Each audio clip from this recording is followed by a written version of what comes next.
Hello and welcome back to Leader Up, a podcast of Army Management Staff College.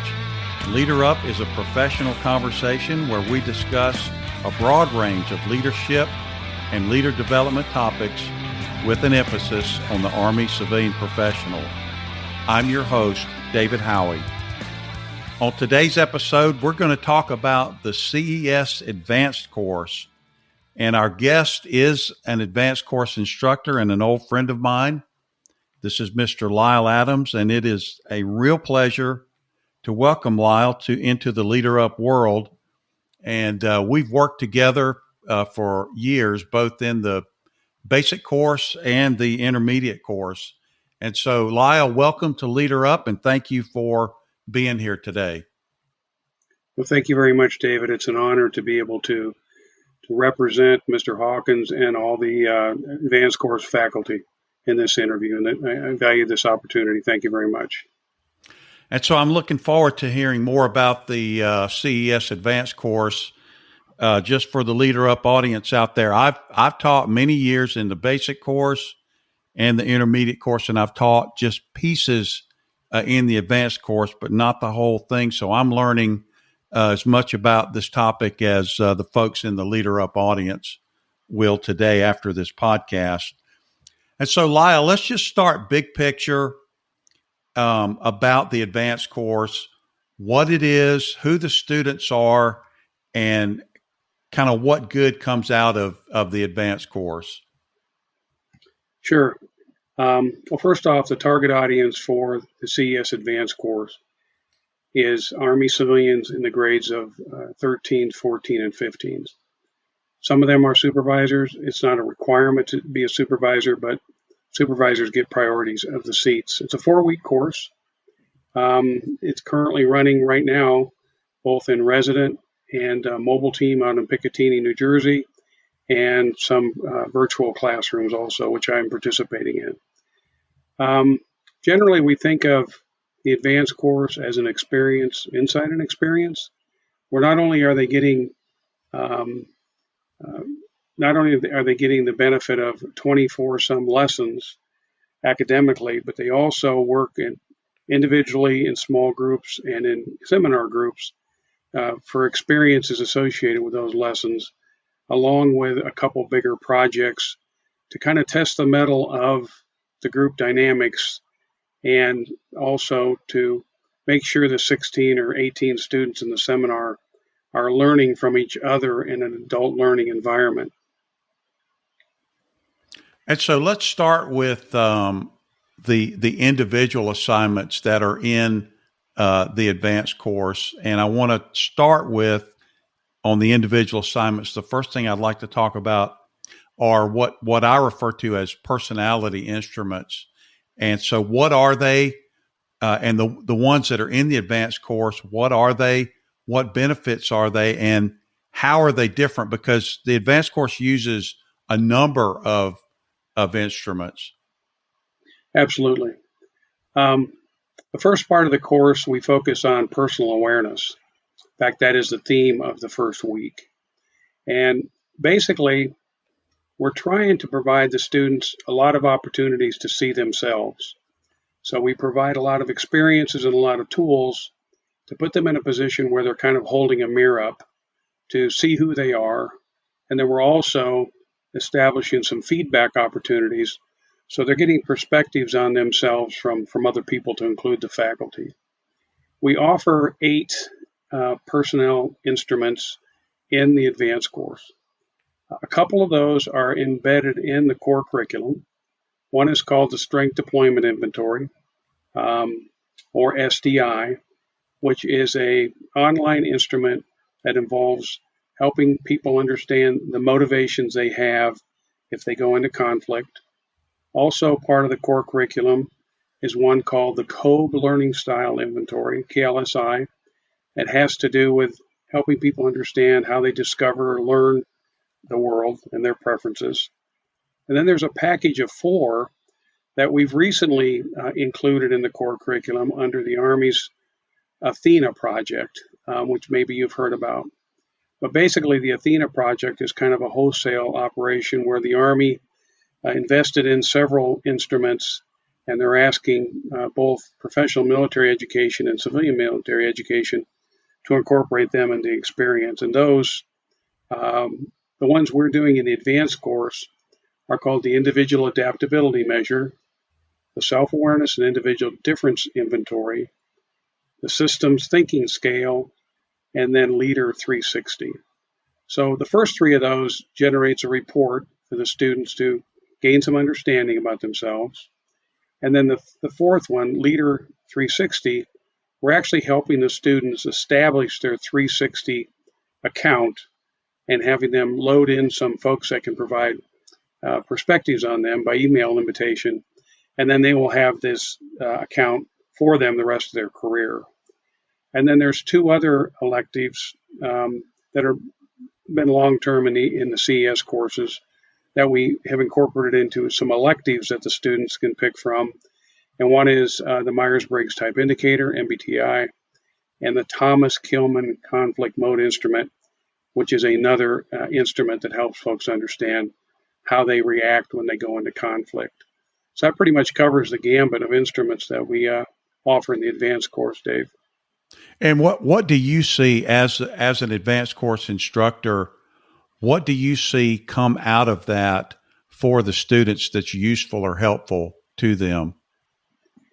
Well, as we explained, all these instruments are based on theory, where someone took a good portion of their life to determine some cause and effect relationship, in human dynamics. So we offer it as something for them to consider, right? And it provides 8 more possibilities for them to just get a perspective on themselves so they can understand, how they go about life, how they see life, what are their priorities, how do they tend to think, how do they tend to process information. So it's just another opportunity for them to kind of unpack themselves while they're here to get a better understanding of why they interact the way they do and what does that mean to their leadership capabilities. And another individual activity that you do in the advanced course is individual coaching. And just what does that look like and what kind of benefits come out of that? Yeah, that's another good question. Thanks for asking.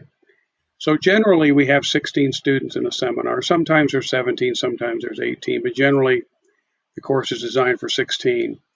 And it's taught, as are all the CES courses, team teaching with another instructor.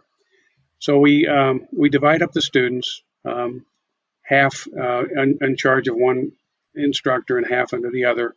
And we set up a schedule so we're individually sitting down with each student for about 30 minutes to 40 minutes.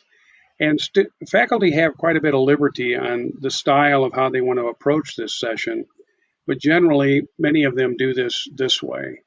One thing we talk about is some early entries they made in their leadership journal with regard to establishing goals, strengths, and weaknesses, and they do a little skill inventory.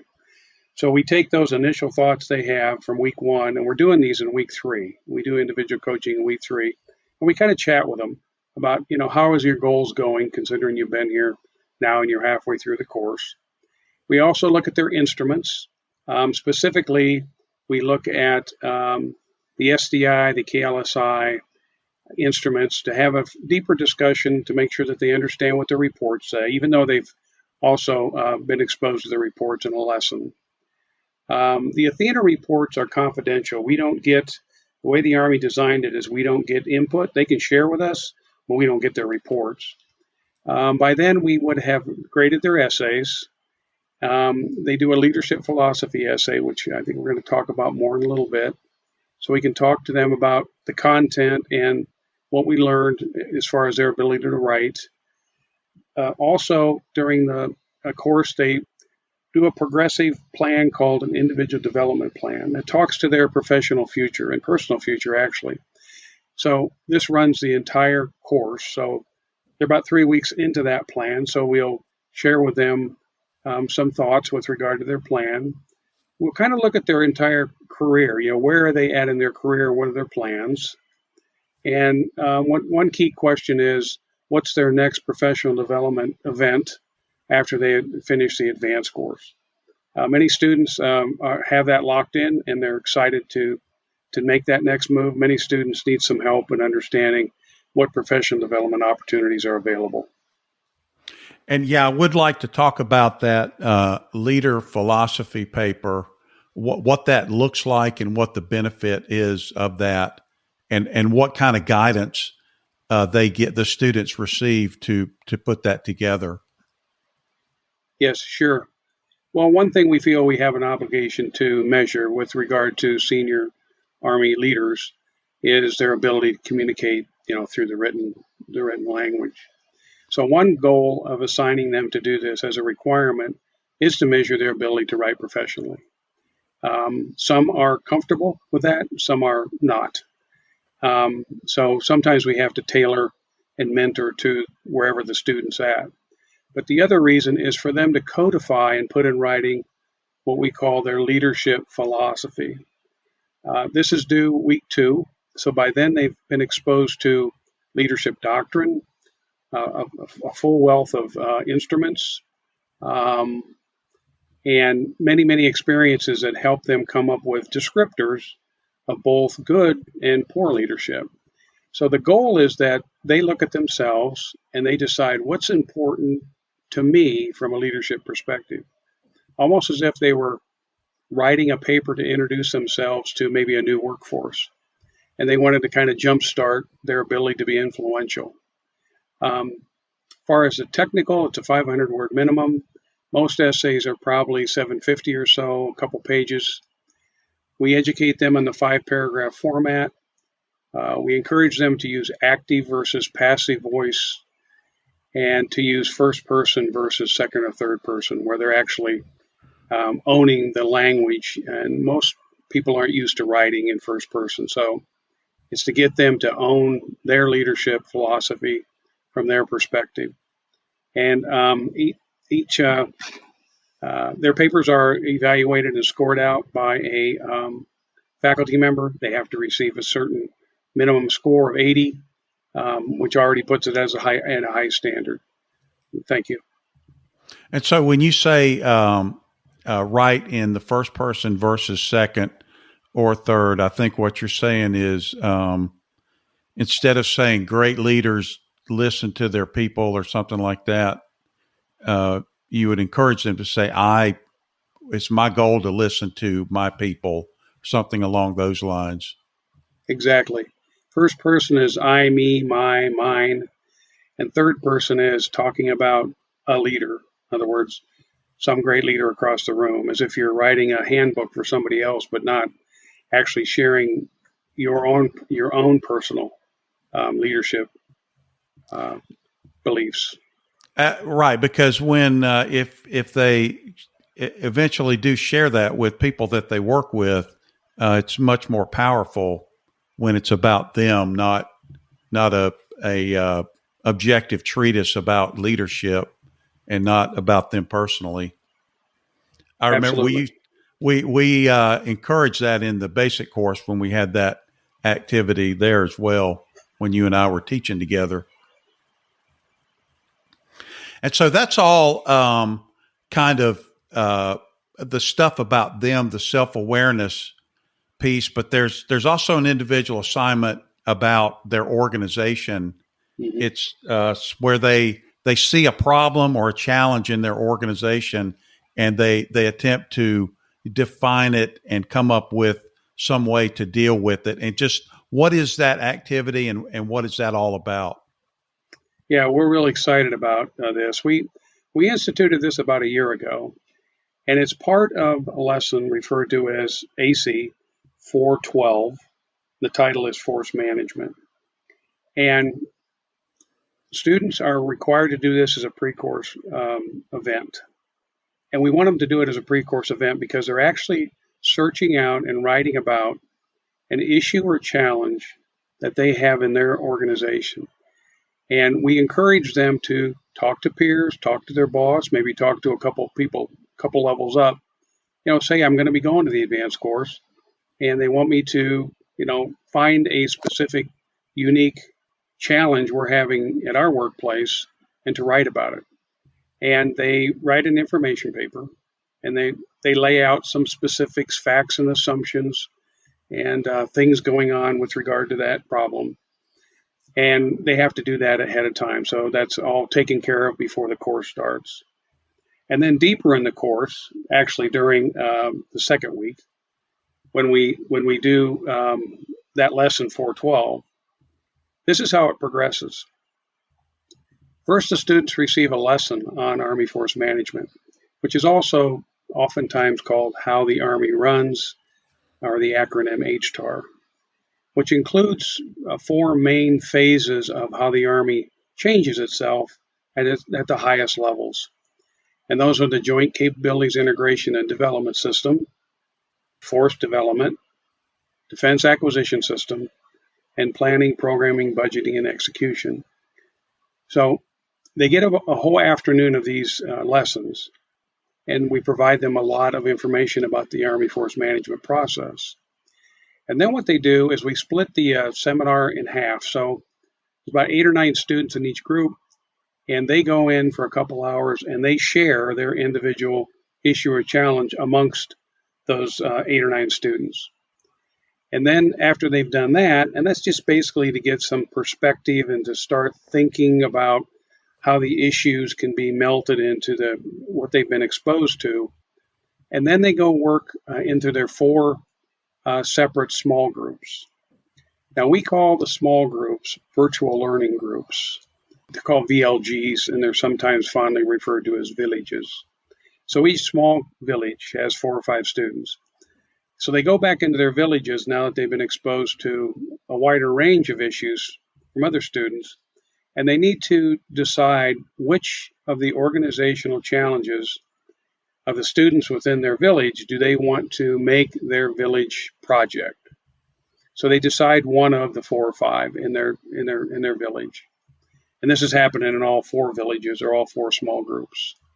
And then they have time to work based on some instructions to take their issue as a seminar, as a small group, and be prepared to present how they're making the connection between that particular organizational issue and the Army Force Management curriculum that they received earlier in the week. So we want them to take that ground level issue and somehow make the connection to the 30,000 foot view from the Army. And then they present those to each other, which it deepens the learning. That's how that works. And so I wanted to move on to the small groups. We talked about the individual work. And so the small groups, you said they're 4 to 5 students in composition. So do you keep them together during the entire 4 weeks of the advanced course? That's an excellent question. And in resident, we always encourage them to switch every week. But we found out when we got into virtual, that was a little bit too hard to get the group dynamics restarted. So where we're at now is at a midpoint, basically the end of the second week, we put at the students' feet the decision to whether they continue in their virtual groups or whether they change. The original virtual groups are loaded by the instructors, based on the diversity in the background within the classroom. Oftentimes, the students will decide to stay in the same groups because they're comfortable with them. But we make sure that they understand that this is a real depth breadth issue. Do they want to stay with the same 3 or 4 people to get to know them deeper, or do they want to scramble it up and go for the breadth where they get to know more people, but not as deep? We just make sure that they make a decision based on using their decision process, so they come to an agreement on how they want to do the back end of the course. And oftentimes they do take comfort in the villages that they already have. And as far as how do we use the small groups? Well, many of our lessons have a small group activity that's embedded in the lesson. It's sort of a mini practical exercise. And when we send them off to go to easels, I guess it's what we normally do in the resident. In virtual, we send them to Blackboard Ultra collaboration rooms. Each small group or village has one of the collaboration rooms of the 4 assigned to that seminar for them to go to. So oftentimes we will send them off with specific instructions for 15 or 20 minutes to do small group work in their villages, or we use another feature in Blackboard Collaborate Ultra called the breakout room feature, where we can randomly put them in groups, usually pairs or triads, where we build a temporary walls around them and create a classroom for them to be together for, again, 10 or 15 minutes, and then we pull them back by vaporizing those walls, and we pull them back into the main virtual room. Over. Yes, Roger that. Thank you. And we talked about the individual assignments and the small group, but there's also work that the students do at the seminar level, which could be anywhere from 15, 16, 17, possibly 18 students. And what kind of activities are in that category that are worked on as the entire seminar? Yeah. So as you can see, we distinctively scaffold from personal in the early weeks to smaller groups in the second week, and then towards the end of the second week and into the third week, we're starting to make the assumption that they can handle big projects, because now they're starting to show dynamic strength at the seminar level. And they do 2 events at the seminar level. One I've already spoken to was AC 412, which is how the Army runs force management, where they had taken their organizational problem and ran it, shared it, worked it in their villages, and then presented it to each other. And the other big event they do at the seminar level is called AC 415, which has to do with Army design methodology. And we do that in the third week. And that is a seminar-centric practical activity where the students receive a lesson on Army design methodology and then work through an assigned project to determine if the Army Civilian Corps is ready to support the Army of the future, specifically multi-domain operations, and any other futuristic guidance that the Army may have in strategic planning documents. During this process, they do a couple in-progress reviews as they're building their products, which they share with other seminars to get a perspective on their work. And then ultimately, they present a formal brief towards the end of, first part of the fourth week, to another faculty member who is playing the role of an Army civilian leader, SES, receiving the seminar's outcome of how they wrestled with this question of, is the Army Civilian Corps ready to help support the Army's future expectations? And there's one other activity that I believe they do as a seminar, and I just would like to hear you address that. It's a charter. And what is that? What does it look like? And when is it done? And how is it beneficial? Yeah. So from a content point of view, we ask them to do a charter to establish some mutual expectations for the course and some rules of engagement for the classroom.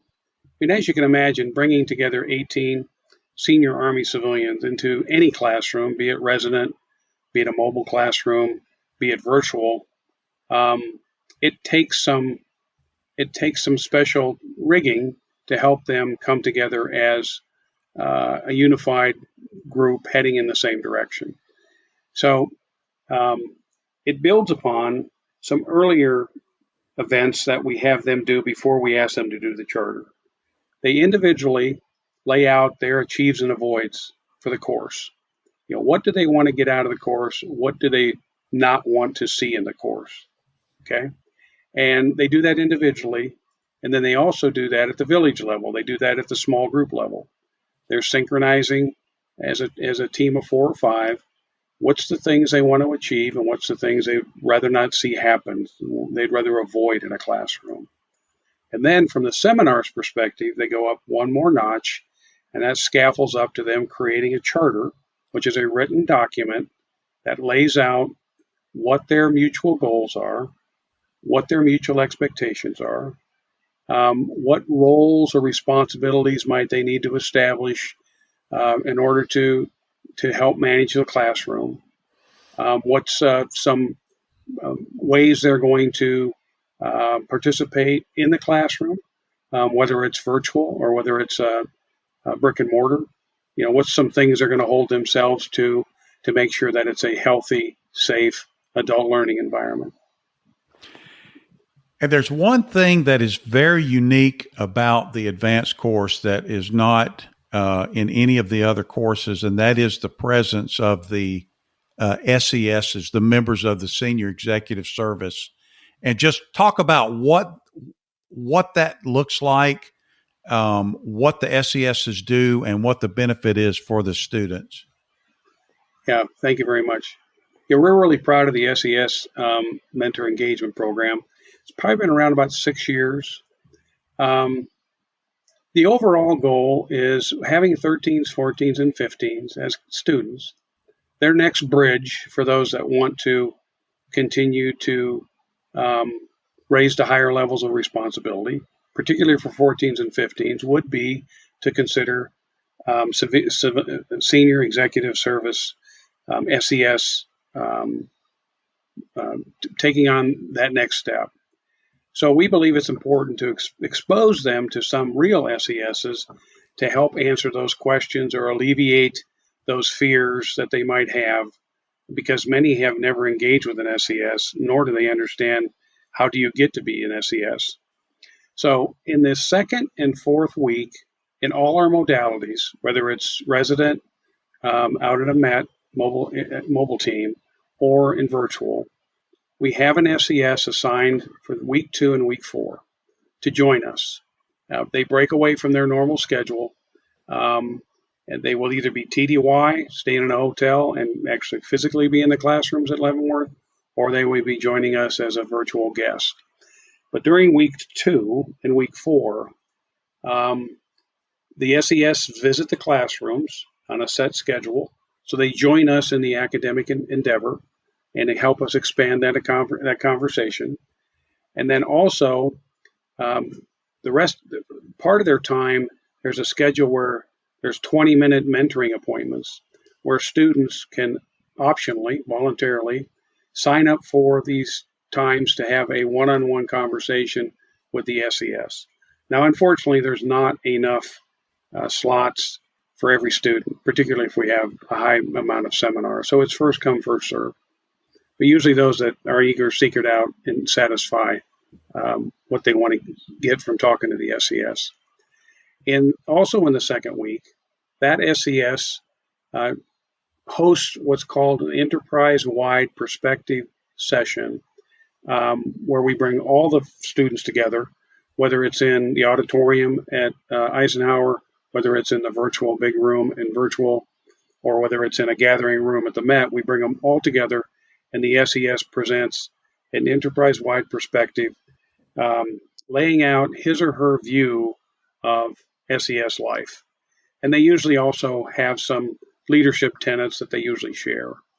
And then depending on where they're from, maybe they're from Army Materiel Command, maybe they're from Army Corps of Engineers, they may have a certain flavor that they talk to based on where they're coming from. And then in the fourth week, that SES, beyond doing mentoring appointments and classroom visits, also serves as the guest speaker for our graduation, again, regardless of what modality we're in. Any other questions with regard to the SES program? Well, just to comment, I think it's a great program, and I'm also in awe of it. Just not only from the benefit that the students get from listening to that SES, but also the benefit that the SES gets in kind of hearing input, feedback directly from leaders at that 13, 14, 15 level. I think it's an amazing an amazing phenomenon that goes on there. Yeah, you're correct. You're correct. I mean, oftentimes the SESs, they walk away with perspectives and reactions to CES and AMSC in general. It's very beneficial for them to go back to their corner of the Army and share their reaction to what they oftentimes say is just an incredible professional development academic opportunity. Yeah, and my guess is that they probably hear things that they may not hear in any other context. Just my guess about that. Well, absolutely. Oftentimes, we remind the students that the discussions in the classrooms are for non-attribution. In other words, what's said in there stays in there, and it's a safe place to share thoughts. Of course, we always discourage associating any stories with people's direct names, but and sometimes that benefits the SESs with an opportunity to have frank conversations. And so let's talk about the future of the advanced course. And I'd like to point out to our Leader Up audience, we are recording this in May of 2022. And the advanced course and the intermediate course and the basic course also are coming out of basically 2 years of almost all virtual classrooms. And we have just recently, here in the late spring of 2022, started in person back. But the future is going to possibly see a blending of resident, virtual, and what we call METs. And so, Lyle, can you just talk about what the future vision of the advanced course is for those 3 different modalities? Absolutely. It seems wrong to find a diamond in the rough when we go into COVID. But if there's one thing that was productive, at least from an academic point of view, it caused us to take coming up with the virtual experience very seriously, which we did across all the courses, to include the advanced course. And I was fortunate to be part of that 2 years ago to help craft that. And now that we are, I don't know if we're post-COVID, but we're definitely going back into the building. Right now, this is the first time, as you mentioned, David, in over 2 years, where we are simultaneously conducting resident seminars in Eisenhower Building at Fort Leavenworth, 5 of them, virtual seminars online here, 3 of them, and then 3 seminars in classrooms under the mobile education team umbrella at Picatinny Arsenal. So we are going to continue to do virtual seminars. We're not going to put it on the shelf. We need to keep it alive. Students receive it. There's a high demand for virtual seminars. It's very handy for some students that have various responsibilities under their roof at home, or for some reason they don't like to fly, or the circumstances are good for them. Plus, we don't know what the future holds.